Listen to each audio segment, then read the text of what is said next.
Toured a lot this year. Played pretty much everywhere we could play, and we kind of had to stop because we ran out of towns for a little while. We had to regroup and give them some time to want us to play again. So I took some time off, and it was cool because I'm from Austin, but I live outside of Seattle. And most of the time when I'm there, I'm just trying to get my soul back together so I can come out and deliver something worth listening to. It takes time and effort on my part to regroup. I spend a lot of time talking to the trees and the birds and the deer and stuff. It works for me. And but this time I was home long enough where everyone in Seattle remembered that I live there, and I got included in some killer stuff.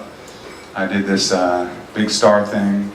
Got to play with one of my idols, Jody Stevens, and did a big replacements thing about a week ago. But we did this thing, a month and a half ago. It was a Woody Guthrie tribute. And I got to be the curator of the thing, which was kind of, I'm just entering that age. I'm at the young part of being able to stand up and introduce other people where I don't feel like I'm quite ready to do it, but I'm starting to try. So it's a little bit awkward for me. I try to kind of be mature and ringleader-esque and speak in full sentences and not stumble. Be yourself, Ian! Well, that's what I've been trying to do my whole life. And there were some great artists on this one. This is we were celebrating. So Woody was a patriot of a different kind. You know, when y'all think of patriots, I mean, we all think of like someone that served in the military, somebody that went over and did something of that nature. But there's also patriots that fight for causes that sometimes where they're completely at odds with the whole United States at the time. And then now we look at Woody Guthrie as somebody that really was an important part of a transition in the United States to a different way of thinking. At the time he was red listed. He was called a communist.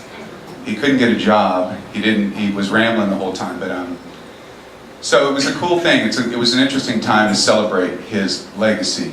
I was real proud to be part of it. And John Doe came up, and Dave Alvin came up. Bill Frisell played. We had a bunch of local people that were there. Tim Easton, who's an old buddy of mine, played. And it was amazing. It was a great show. But the coolest part of the whole thing was for the final song. I was debating whether I wanted to do This Land Is Your Land because it's such a kind of,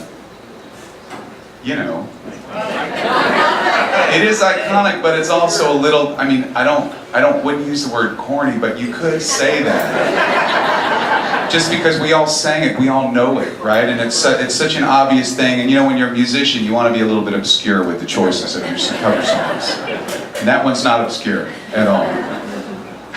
But when we started playing that song, it was the last song of the night. We're playing in this concert hall, and I could see everybody's faces when they started singing it. And it was one of the most beautiful moments. And in a time when this country is so divided, and there's a lot of anger and fear and blame, and everyone's, it's a weird time to feel that unity in the room and realize that we're all Americans. That we're all different stripes and all that stuff. It felt really damn good. I was going to say so.